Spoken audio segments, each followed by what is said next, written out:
Jak bardzo nam się zmienił świat. Przybyło nam za wiele lat. Wspomnienia porwał wiatr i człowiek rad nie rad po uszy już w kompleksy wpadł. Mam to samo na głowie już i włosów mniej.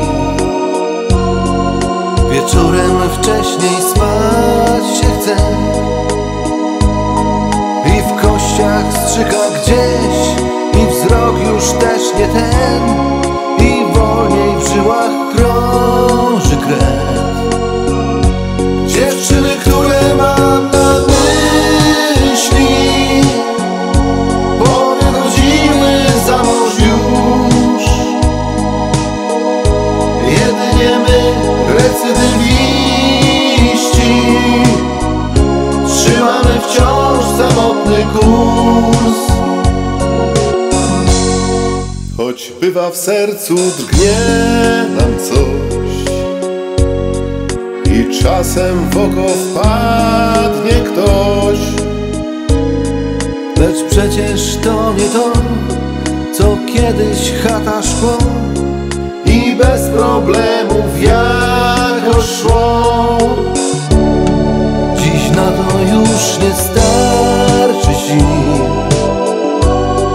zbyt szybko się urywa pin, a potem nam się śni szał zmysłów, pożar krwi, lecz w końcu się budzimy.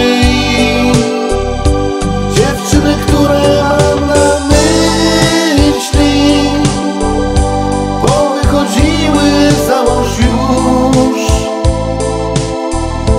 Jedynie my, recydywiści, trzymamy wciąż samotny kurs.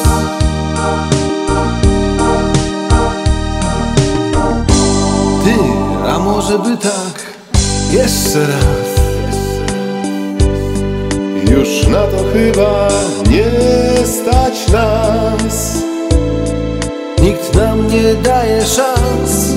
Słomiany ogień zgasł, to nie te lata, nie ten czas.